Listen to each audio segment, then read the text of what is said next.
Hey, what's up, everybody? Welcome back to the channel. As you know, I help companies stop wasting money on AI that doesn't work. Now, I'm really excited today because I'm here with one of the founders of Cadre AI, Grayson Lafrenz. And today, me and Grayson are going to give you the playbook that actually works. We're going to learn from somebody who's in the market today, who fixes these disasters for a living. So, Grayson, listen, thanks so much for giving your time up today. I know you're really busy at the moment running a startup out there in San Diego and getting things going. It's worthwhile saying, Grayson, that we met riding mountain bikes in San Diego about 12 months ago. And so it was one of those kind of circumstances of fate that brought us together. But thanks so much for your time. And it'd be great just to hear a bit of your background, kind of where you've came from up to the point of today. Yeah, your audience probably thinks you and I are avid mountain bikers. We were the friends that were invited along by mutual friends that were avid mountain bikers, and we were the guys that, Hold were on. quite confident and but had a good time. But yeah, it was awesome to get a meet. So my quick background is as an entrepreneur. So over my career, I've started 13 different businesses, and my last business before Cadre was a company that I founded and served as CEO for about 10 years. The first 10 years called Power Digital. And Power Digital is one of the largest privately owned performance marketing or tech enabled performance marketing firms in the world. And we sold that business to private equity originally in 2019. And then I stayed on as CEO and we were a platform for them and did 4 acquisitions and integrated those companies. And then ran a process and sold again in March of 2022 to a larger private equity firm. Same thing, we're a platform for them. And I stayed on in the CEO role for about a year after that. And then my wife got pregnant with two beautiful twin boys that were born in March of 2023. And I transitioned to chairman at that point and took some time. I was leading our M&A team at Power, and we did a few acquisitions. And then I was really, as an entrepreneur, figuring out what do I want to do next. And AI was very much calling me. And why it was calling me was my own personal experience. Within Power Digital, we had some pretty successful AI implementations that gave us really substantial operating leverage and made us, more profitable, made us able to grow faster than most of the competition.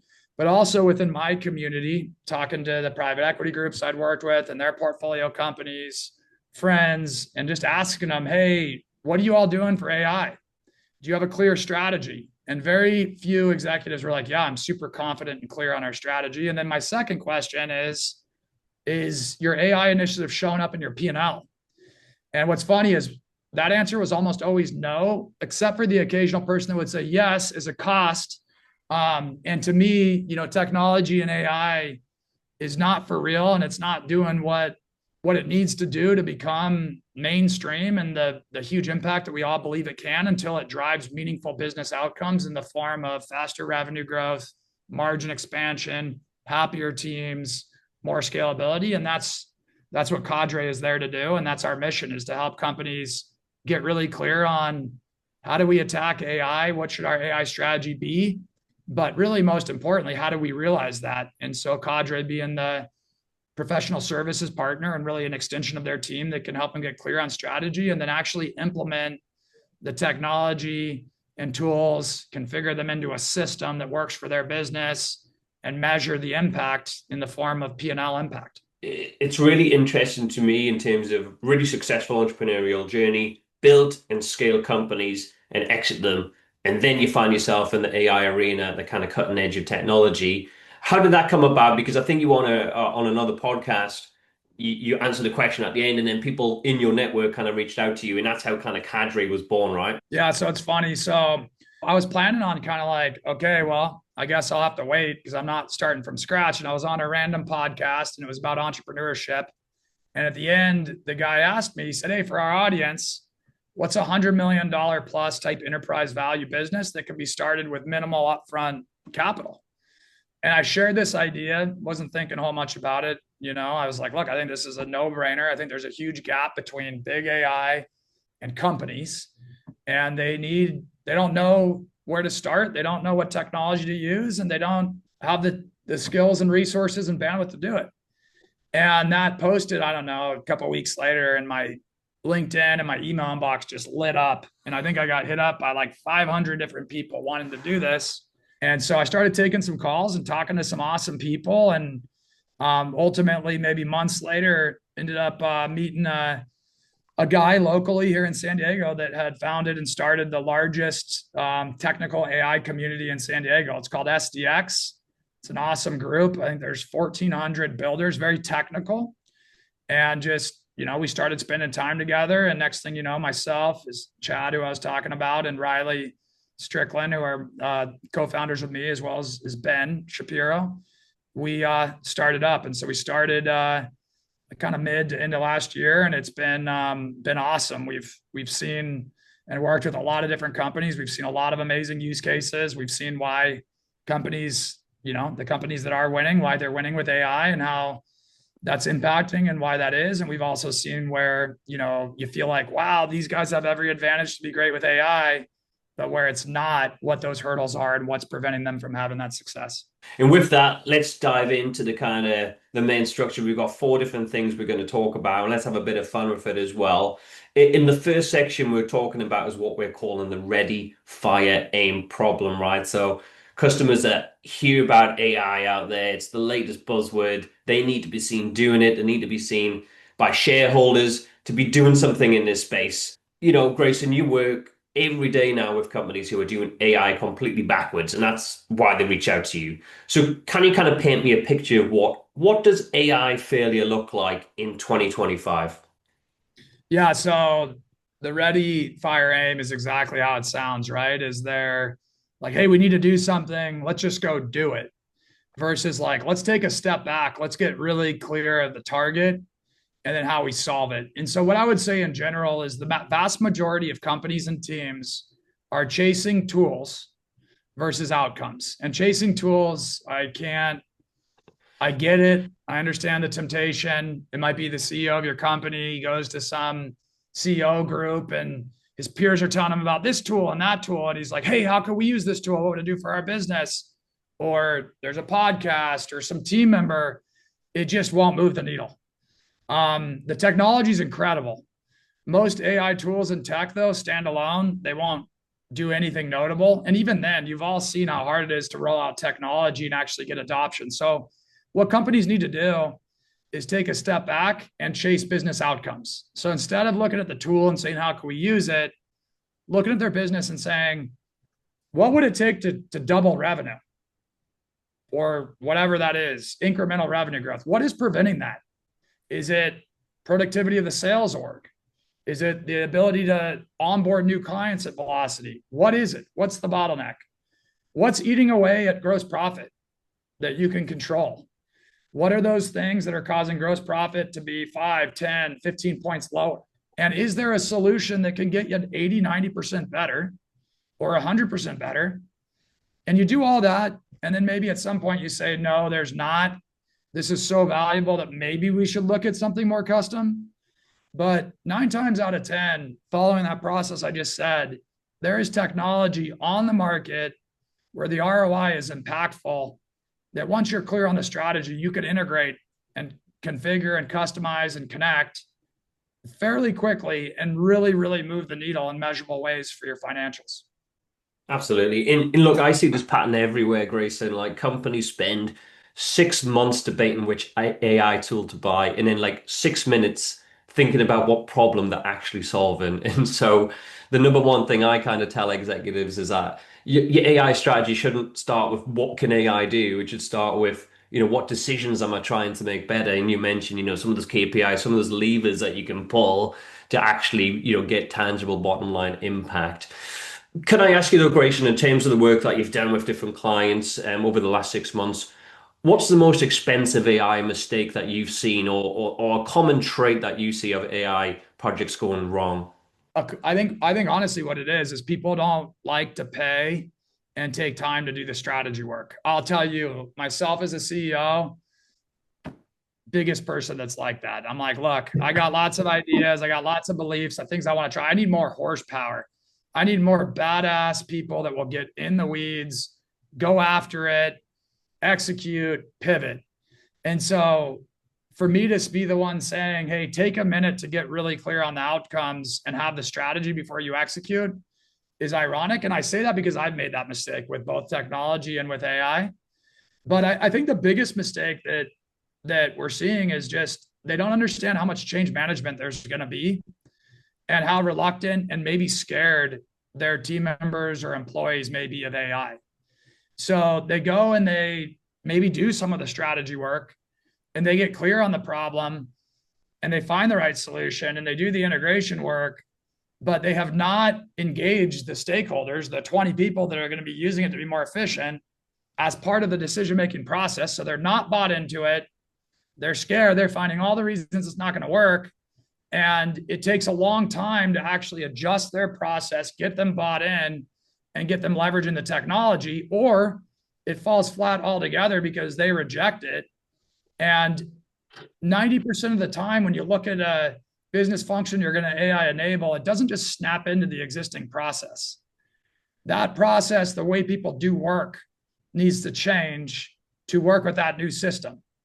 And so I think really that kind of change management, that stakeholder adoption, that building an AI first culture where you're really transparent and you're communicating to your team how you're going to leverage AI, like that's also got to happen. Or you can have the perfect strategy and perfect implementation, but you're going to get held up there, on the 5-yard line, and you're never going to punch it into the end zone. Yeah. I know you're Australian. That's football reference I there. get it though, and I think it's a great observation because one thing for me, with 2 decades in data and now more in AI, one thing has always remained the same. At the heart of every data transformation or AI transformation project is ultimately it's a change management piece. It's cultural change, it's getting people to buy into stuff because, as you mentioned, you can have the best strategy, you can have the best technology in the world, but if nobody uses it, you may not have even lifted a finger and started in the first place. You're a CEO, right? You've adopted your approach that you mentioned before to kind of, yes, we do need to look back and reflect on kind of, how we can approach things in a strategic way. Yeah. And also like the AI features that those platforms offer that you might be able to just flip on. And then I think it's, our data infrastructure.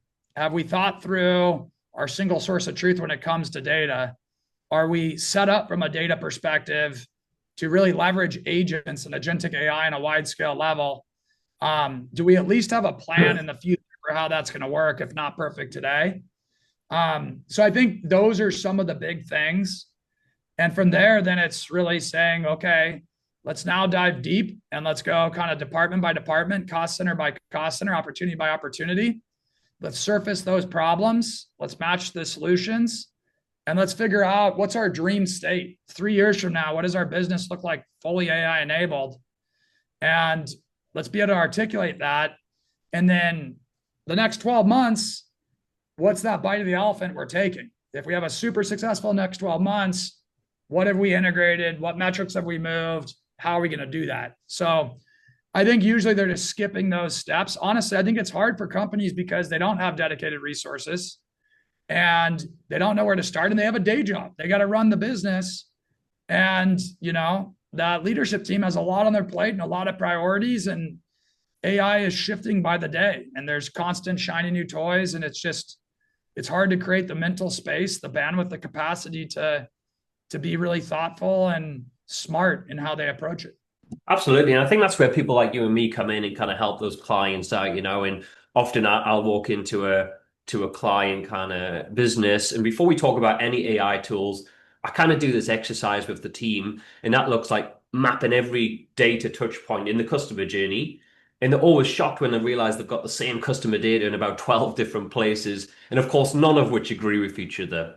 And so, when you go into engagements, you and the team, Grayson, you're often looking to identify those quick wins to drive buy-in and start to build that momentum by kind of producing some tangible value, right? To kind of, the data strategy stuff, and we'll talk about that in the next section more. But I guess as we move into talking about quick wins, it's more a case of like how can we kind of demonstrate value early on. So those skeptics that think, oh, strategy's all a document that sits on a shelf collecting dust for years.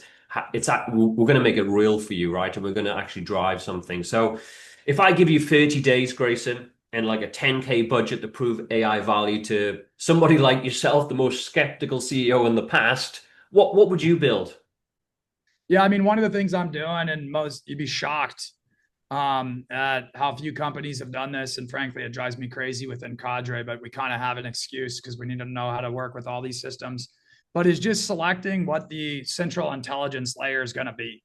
And so to put that more simply, what LLM are we centralizing around, and are we going to connect all of our systems into and train so that in addition to the large language model, we have a small language model or a RAG system to where we can query our company data and really create this centralized command center. So whether that's, ChatGPT, and you're going to get ChatGPT Teams and build out, or Claude, or whatever you decide, but I would help make that decision.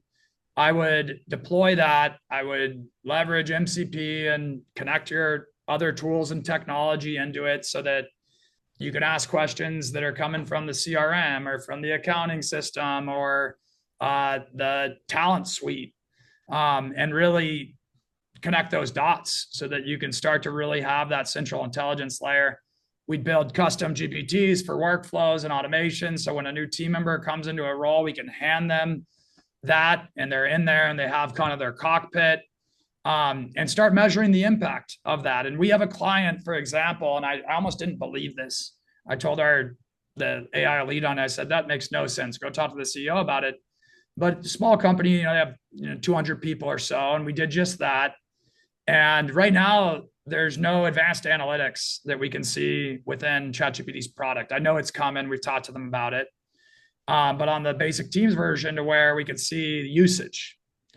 And so instead, we did a survey of the 200 users that went on, and we said, after 30 days, what's been the impact? How much time have you saved per day from this? And the average came out to 30 minutes. And so that's 100 people, 30 minutes a day.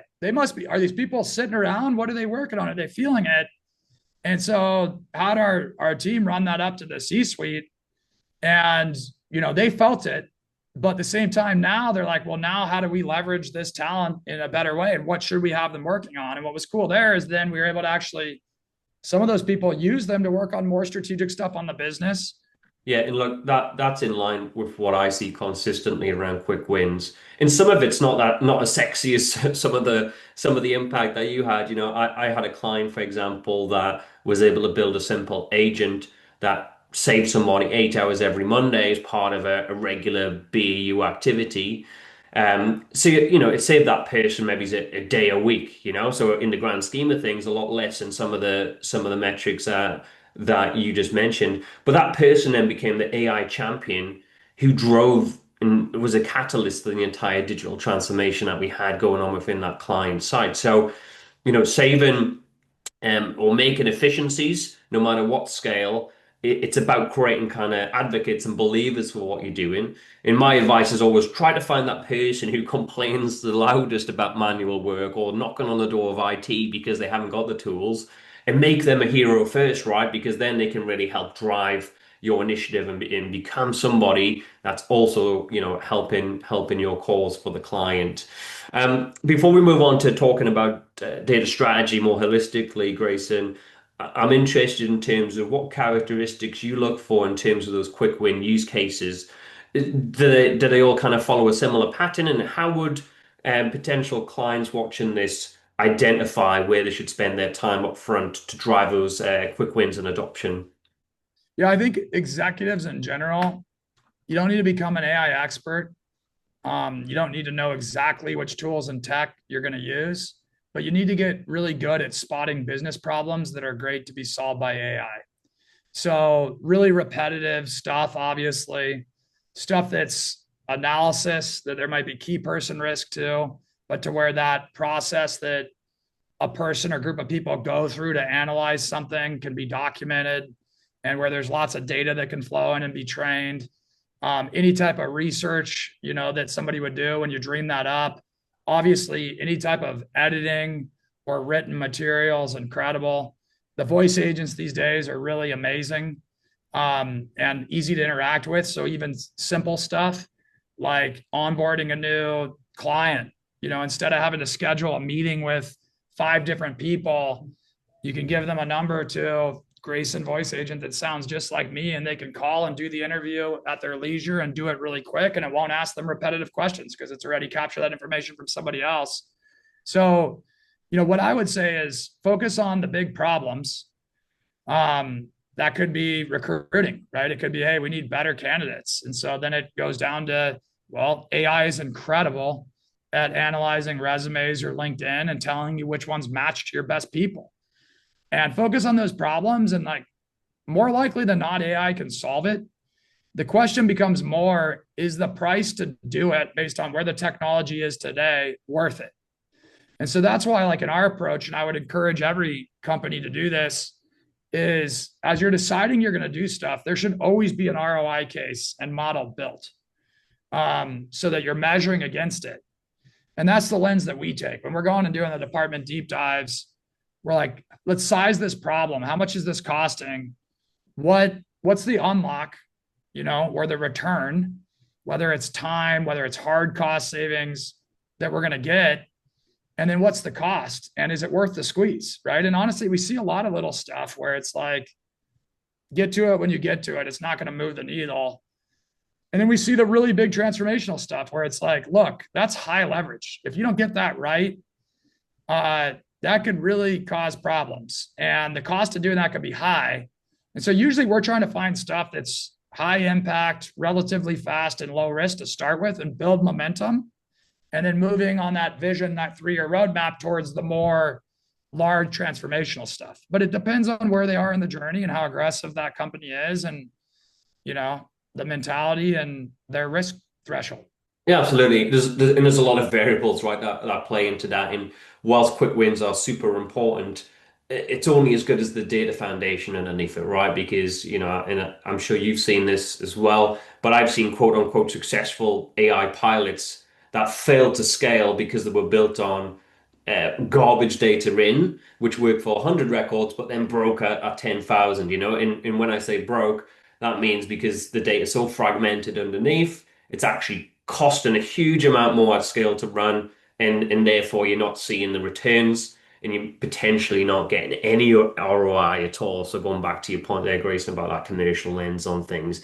And that kind of what leads to, the importance of having data strategy as a strong foundation, in which is our kind of third kind of section of the four in this conversation.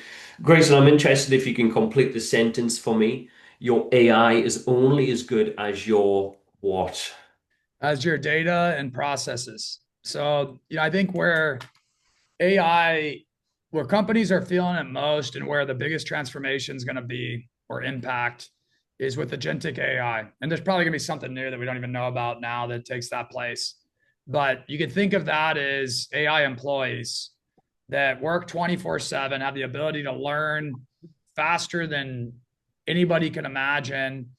There's no payroll tax, there's no benefits, there's no holidays, there's no mental health, there's none of these things. There's no work-life balance.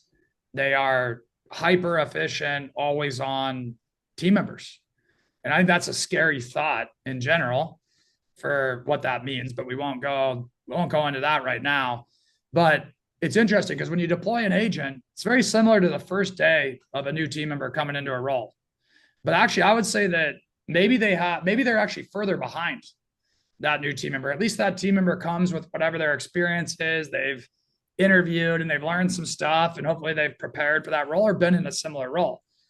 The agent's showing up much more blank slate. And from that first day, we're going to start training that agent, just like you would do as you onboard and train a new team member. And what you train them with is data and SOPs or process. What are you telling it to do? And how are you making that as straightforward and simple? And then as it gets smarter, starting to complicate that more and give it more decision-making authority. So the system of doing that and how you do that requires dynamic, high quality, clean data that can be fed kind of real time into that engine, as well as really good documentation and clarity on your SOPs. And when you walk into a client site for the first time, you start having those conversations around their data foundations. Often it's compared with that, ready, aim, fire kind of scenario we spoke about earlier. It's compared to building a house on quicksand. What would you say the data equivalent of that is within those organizations? Like, what characteristics would you see in terms of usage of data, in gaps in their capability? What would be the typical things that you see, Grayson? Yeah, I think the challenge with data. So, like again, I was this CEO, and I remember at Power Digital, for example, our Nova team, which is our technology team, it's a pretty good sized team. There was a year, it was many years ago, where like the biggest thing we were investing in and doing was like re-architecting the core data layer, right? For lack of a better term. And I think that team did a great job of making that tangible for me, showing me all the examples of the things that I wanted to do and the impact I wanted, to where we were either not getting the result we wanted because of this, or they couldn't do it, or it would take 20 times longer. And so as a result, we made a big investment that year and we did the work. But the challenge is it's not tangible. There's nothing to see. It's not that exciting. Yeah. And so I think it's like, if you're building a house, it's like the foundation, right? The plot that you're on. And, when you're looking at a beautiful house that's built, or you're going and you're building your house and you're checking progress, if that's all you see, you're like, that's it. But arguably, it's the foundation of everything and the most important thing. But what I see all the time is just a single source of truth. And that is a problem for AI. It's a problem for running a business in general, is what is our single source of truth? And, how do those marry so that whatever systems sales is using versus accounting and finance versus client services or customer service, they have a clean record that's looked at the same way. And look, Grayson, I mean, when I go into a client for the first time, I've got a very simple three question sort of readiness test that I give every client. It's, can you find your data? Can you trust your data? And can you use your data? And most companies fail on question one, right? And so I once had a client who was spending something like 50K monthly on three different platforms, Salesforce, HubSpot, and custom dashboards. But they were getting three different answers to how many customers do I have, right? They couldn't even tell just who is a customer. And so we were able to save them 200K annually by just connecting the databases that should have been talking all along so people can have that single view of the customer. But just picking up on another point that you mentioned, Grayson, in terms of either the data strategy, building that foundation, it's usually 6 to 18 months of unglamorous work, right, before you get to the start to see the AI magic. But in this day and age, like people can't wait that long. Organizations still need to run, still need to make money every single day. And so having that kind of two-speed approach, if you like, where you're able to kind of do those quick wins, add tangible value, show people, what you can do with the data that they've got today, while strategically building those foundations to unlock stuff at scale at a later point in time with a number of value drops. That is really the kind of secret sauce in terms of the approach. You can't do just one and not the other. I think you need to do both in parallel. And so when you've worked on those larger scale transformations, either in partnership with someone else, and you've adopted that approach that I know you were kind of big advocate of as well, like what would you say, or could you describe the most dramatic before and after AI transformation story and any kind of numbers in terms of what you saw there? Yeah. I mean, so very common, and there's two clients that come to mind. And it was similar. These were companies that have been around for some time, billion-dollar types of enterprise value organizations doing probably 300 to 400 million in revenue. And both of them had incredible top line growth. And it was almost like the same story. One of them was about a year ago, the first combo, and the other one was just a couple months ago. And so they had something like at that scale, like 20% 3-year CAGRs on revenue, meaning that the average 3-year growth was 20% per year. But one of them, with that growth, and year over year, there was like a 30% growth for these guys. Top line was up 30%, but EBITDA was down from the previous year. So that was like a huge problem. They're like, we're taking more risk, processing more revenue effectively, bigger org to get the same profit, same EBITDA. And the other one was not quite that drastic, but they were having this amazing top line, but margin was shrinking like multiple points each of these years. And they're like, where does this stop? And, this is not sustainable. And for both of them, it wasn't a matter of they were spending so much more on customer acquisition to get that top line growth. It was OpEx bloat, is what it really came down to. The first one I was referring to is the one I'll speak to, but their core problem was really around dynamic pricing. What products do we sell or services when?